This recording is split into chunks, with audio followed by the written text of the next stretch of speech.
Hey guys, what's up? Scottish Duck here once again. Right, we're now in the top 10 of this Ghibli fun, I guess you could say. So, my top 10 Studio Ghibli films, let's go! Now, this first one, right? I have the opposite feeling towards this as I do Nausicaa of the Valley of the Wind, you know? With Nausicaa, I felt like I was being really harsh on it for sort of personal reasons, you know, like it was quite low and that the film deserved a lot more credit. Well, this one's kind of the opposite, right? I feel like this film might be probably one of the weaker Ghibli films, maybe, but I sort of liked it a lot for personal reasons, you know? That is Arrietty. Okay.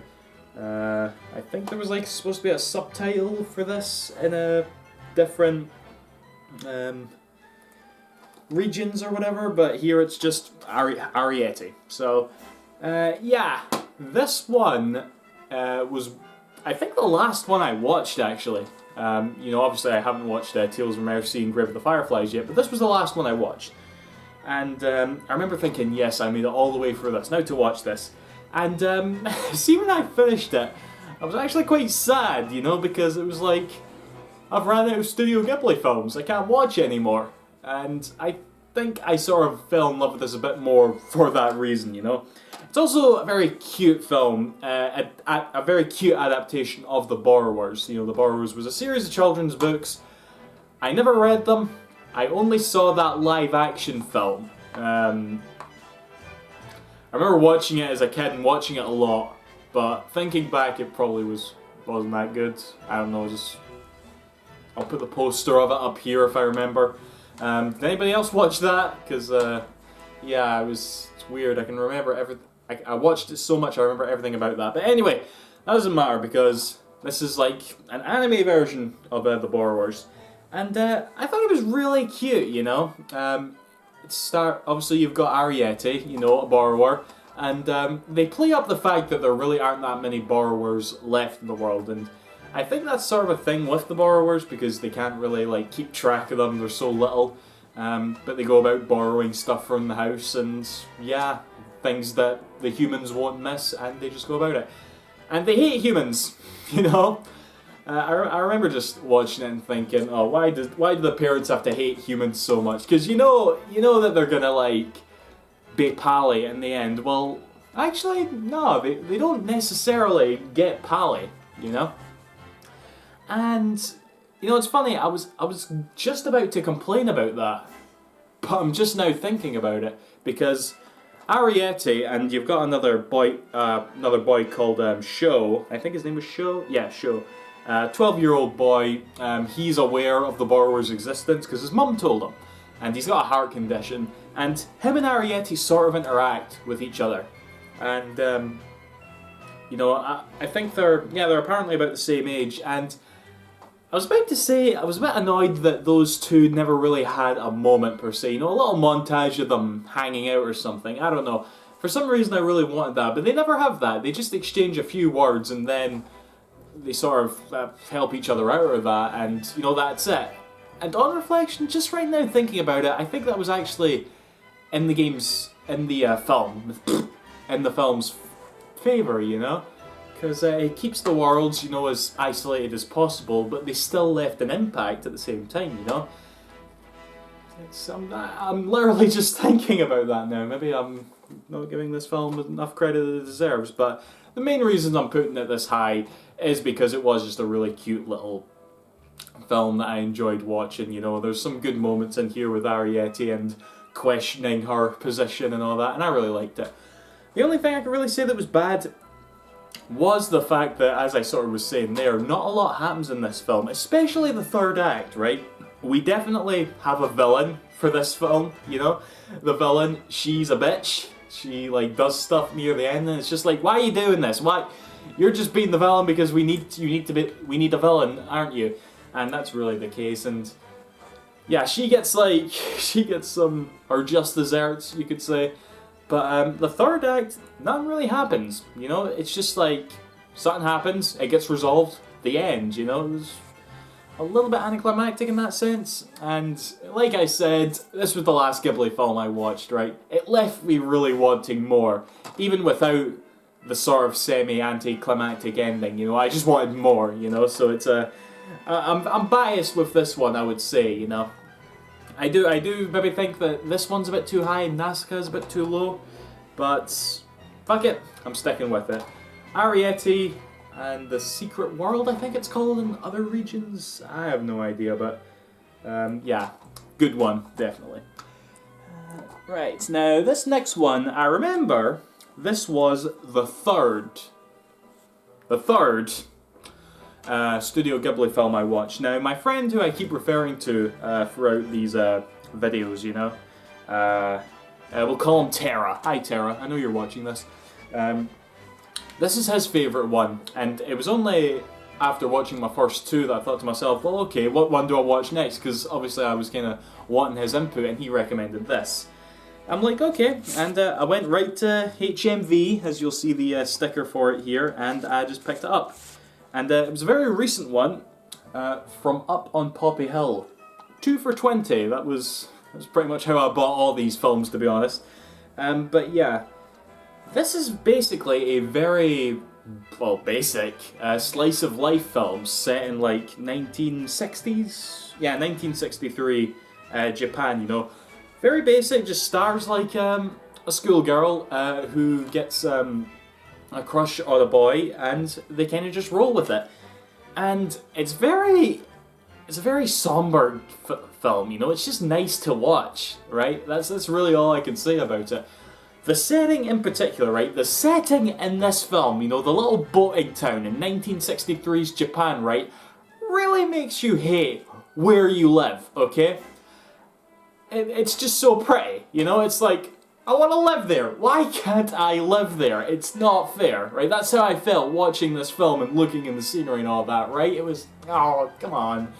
And, you know, again, being one of the very first ones I was watching, it was really pulling me into what makes these films so special, you know? And it was actually directed by Goro Miyazaki, you know? After Tales from Earthsea, I guess this was like his next one. And I think he worked more closely with his father for this one, you know, according to what it just says here. But yeah, I've not watched Tales from Earthsea yet, all the way through. But if that really was like a poor film, like everybody says, as far as I'm concerned, this really makes up for it, right? He really outdid himself, as far as I'm concerned. My favourite bit was probably like when they go into the clubhouse, you know, because I don't want to spoil too much, but basically they get to the clubhouse and they have like a system for getting things around, you know, and you know, they're all school kids living in 1963's Japan, you know, and it's like, that looks so cool. Why couldn't I have done cool shit like that when I was in high school? So yeah, the only thing that I didn't like about this was there was a little bit of like incest tease here. Okay, I'm not going to spoil things, right, but they kind of play up little incest tease, right? And I say incest tease because, is it just me, or does anime really like to sneak that in all the time, okay? Like, maybe it's just like the last couple animes that I've watched, you know, like I watched Sword Art Online, for example, not long ago. I just always keep seeing like little incest tease, and it's like, no, don't do that. I don't want that. And it's like, it's not full on incest, not by any means. You know, don't get me wrong on that. But I just hate seeing any bit of it, really. And yeah, that was really literally the only thing that I could say that was bad. You know, I remember it really bugging me at the time, but as times went on, I'm just like, you know what? It wasn't that bad. This film's wonderful. You know, from Up on Poppy Hill, really, really good one. Goro Miyazaki, thumbs up. You know. Good on you, mates. Right. Alright, number 8, we have Isao Takahata's, the last film of his on this list. He has, his latest film is just coming out or something, isn't it? At least over here. Tale of Princess Kaguya, I think it is. But this is my favourite from him. My Neighbours, the Yamadas. And my reason for liking this one is pretty fucking shallow. It's just like, how long is this film? It's 104 minutes. It's a 104-minute long sketch show episode, right? It's just a family doing stuff in their normal daily lives, and it's fucking hilarious, you know? This is the funniest Studio Ghibli film, without a doubt, right? And I really gotta give props to Takahata on how diverse he can get. You know, going from Grave of the Fireflies to which was like a really depressing during World War II tragedy. You know, you got like Only Yesterday, which was a slice of life retrospect on a girl's life and how everything up to that point affected her. Then you got like Pompoko, which was a play on Japanese mythology in a sort of comedic setting. And then you got this, which is just a fucking sketch show, and it's hilarious, you know? The guy's diverse, without a doubt. But yeah, the theme, it's all based around this family. You know, the theme, I guess, is that they all have to stick together and stuff with their normal lives in Japan. But it's the strong point here. It's just really simple. It's funny. It's really funny, okay? There's so many things to quote from this film. You know, like, I can't hear the TV, and so many bits in this film that just made me laugh out loud. I love having this one on in the background, you know, because you don't really need to pay attention that much. It's just little bits of funny scenes all the way through. I can't say it enough. It's just funny, right? Next film. That was number 8. Okay. This one, right? This was again another really funny one. We're back to Miyazaki here. Porco Rosso. Now, my favourite film of all time, guys, right, is Who Framed Roger Rabbit. And I told you that a bit too early because there's an analogy I want to make later about this, but yeah, this basically stars. See, this is it's funny because it's set in the real world, you know, but there's a really weird circumstance around it, a very Miyazaki thing about it. And that is the fact that this the main character, you know, who's not a young girl, you know, is a pig, you know. He's like a 40, 50-year-old war veteran, a pilot, and he's a pig, and he's a pilot. You know, it's obviously playing on the phrase, when pigs fly, you know, and it's like, that setup alone is like ridiculous, because he's cutting about, you know, acting, you know, kind of like a badass, you know, always smoking his fags and giving it, like, trying to act cool and all that. And he's a fucking pig, you know, it's hilarious, I thought, you know, and I was intrigued right from the start. Right, there was also this lassie who was introduced to us early on. You can tell the two of them sort of have a thing, and that's where the Who Framed Roger Rabbit comparison comes in, by the way, because he's a pig, and she's a sort of over-the-top, beautiful singer lassie, you know, and I could actually see the relationship happening. It was weird. It was so out there. I was just like, yes, I want to see this going somewhere. And you had a villain who was just like your typical dick dastardly, you know, and it's very cartoony, I thought, you know, like, and the tone is perfect, I thought. Like, the film actually opens up with girls getting kidnapped, you know. I think I tried to watch like Grave of the Fireflies and then went right onto this at some point. And it's like, you've got like girls getting kidnapped. And as soon as I heard that it's like schoolgirls getting kidnapped, I'm like, are they going to be like high school girls in short skirts or something? Japan, what are you doing? But no, they were fucking 5 years old, and they're fucking skipping about the place as they're getting kidnapped. And I was just like, this is fucking beautiful. I love this, you know, I was intrigued right away, and everything about that tone and that sort of humour throughout this film I loved. But, okay, there is like, you know what I said earlier about Nausicaa? I'm talking about Nausicaa a lot, aren't I? I was really curious to see if anybody shared an opinion of mine. Well, this is one that I really want to hear your opinion on, because there is one thing about this film that I really did not like, to the point that I just can't talk about it without bringing it up. And this might be somewhat slightly spoilerish, somewhat, it's not a big one, but there's a character in this film, Theo, okay? And she's a young girl, alright? And it's like, she kind of comes in out of nowhere, and all of a sudden they put her in the story. She becomes like Porco Rosso's, like, what's his actual name? I don't remember.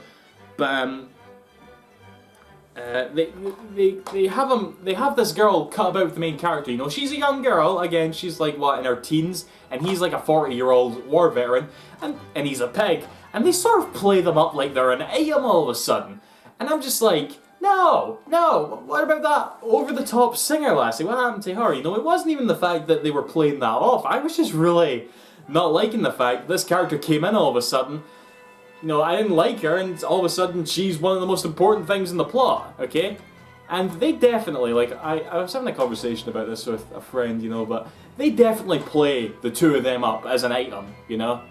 And I think what some people take it as is that it was sort of a teacher-student sort of thing, you know, because she was wanting to be a pilot as well.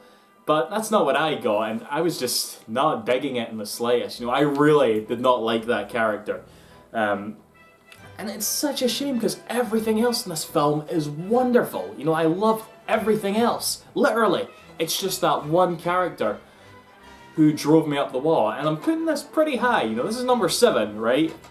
This would make the top 5 easily if it wasn't for her, okay? I don't know, I'm very, very interested to know, does anybody else feel the same way, okay, about that character? I just did not like her, okay? And I'll stop talking about it now because I could just rant for ages. But that's number 7, Porco Rosso. Still an excellent game. Fuck's sake, Donald. Right, number 6, last in this video.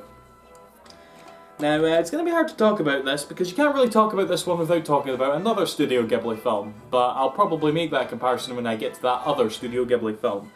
But that is a Whisper of the Heart. Now, this one wasn't done by Takahata, it wasn't done by Miyazaki, you know. I've already brought up a few of these films and they're not done by those two, because, you know, there's other people there at Studio Ghibli making the films too. Those two are just like the most commonly brought up. But yeah, this was one starring, again, a young girl still, living in Japan, and it's, you know, what I'm about to describe seems kind of typical and like what I've already brought up, you know, she's just living in Japan, her life, and she meets a boy and she's sort of like, they just sort of roll with it, you know? But it's very different to like From Up on Poppy Hill that I just talked about because, well, basically, yeah, they just try to make the relationship work, and she wants to be a writer, he wants to be like a violin maker, weird occupation to pick or whatever, and yeah, the whole film is basically the two of them trying to pursue their dreams, but also trying to be like good enough for each other because they're that into each other, I guess, you know. It's heartwarming, you know, and the characters are really likable in this one, okay? Like, I really gave a shit about what happens and stuff. One thing I will say, though, is you see this cover here, right? You know, you got your main character and a cat in a tuxedo, right? I saw this and I thought, this is going to be a sort of Alice in Wonderland sort of thing, isn't it? She's going to go to, like, a whole other world and a bunch of, like, weird Studio Ghibli shit is gonna happen, you know? And that's not really the case, right?